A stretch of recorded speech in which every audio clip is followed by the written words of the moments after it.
Soekarno adalah pahlawan proklamasi yang teguh mempertahankan kemerdekaan Indonesia.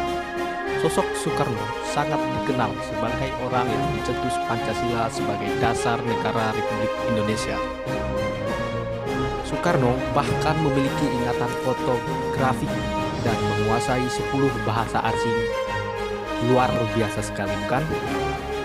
Beliau tidak hanya gigih memperjuangkan kemerdekaan untuk Indonesia, tetapi juga sangat berjasa bagi perdamaian dunia. Namanya diabadikan di berbagai tempat di seluruh penjuru dunia. Selanjutnya, wakil presiden pertama kita, Muhammad Hatta. Dia adalah salah satu pahlawan proklamasi yang sangat berperan dalam kemerdekaan Indonesia. Muhammad Hatta sangat aktif berorganisasi sewaktu ia bersekolah di Belanda. Salah satu menjadi pemimpin Perhimpunan Indonesia. Tokoh pahlawan yang satu ini sangat terkenal mengenai kegiatan membaca buku. Semasa hidupnya, ia senang membaca buku dan mengoleksi sekitar 80 buku.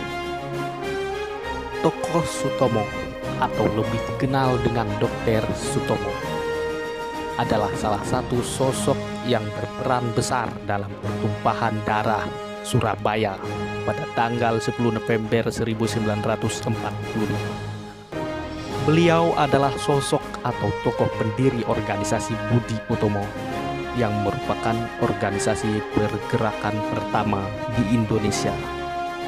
Tokoh pahlawan selanjutnya yakni Tan Malaka, lebih dikenal dengan Malaka, adalah pahlawan nasional yang sangat aktif memimpin berbagai organisasi dan partai. Beliau sempat mendirikan Partai Rakyat Indonesia atau PADI pada tahun 1927.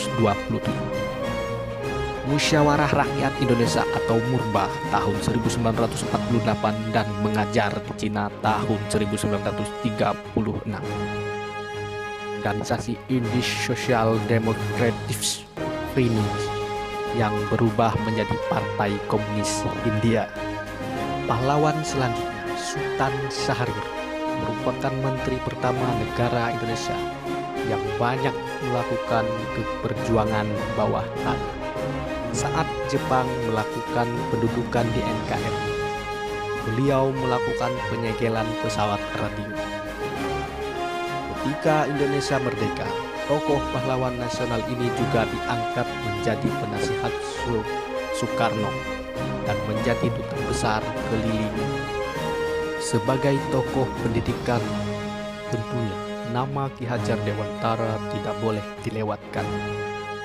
Sosok yang satu ini merupakan pahlawan nasional yang bergerak di bidang pendidikan untuk melawan penjajah kolonial. Ki Hajar Dewantara mendirikan perguruan taman siswa untuk memberikan kesempatan pendidikan bagi pribumi yang tidak bisa sekolah di lembaga pendidikan formal. Tokoh selanjutnya Sudirman atau lebih dikenal dengan julukan Jenderal Sudirman merupakan panglima besar TNI yang dihormati sepanjang sejarah di Indonesia. Ia merupakan pahlawan nasional yang memiliki kota besar dalam memperjuangkan dan mempertahankan kemerdekaan Indonesia.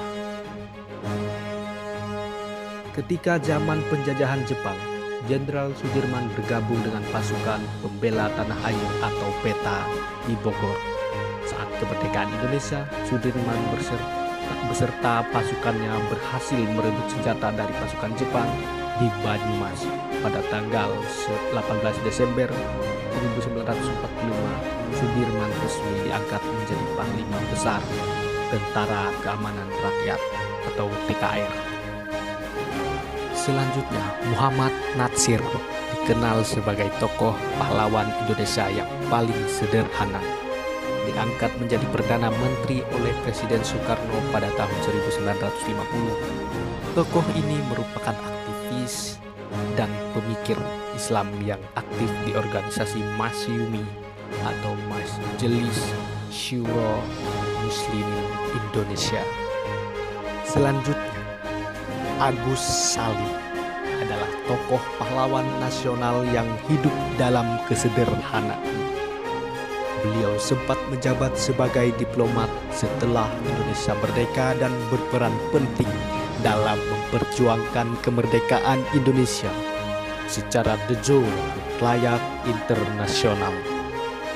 Selanjutnya, tokoh yang terakhir, Muhammad Yamin, merupakan pahlawan nasional yang sangat aktif berjuang untuk kemerdekaan Indonesia.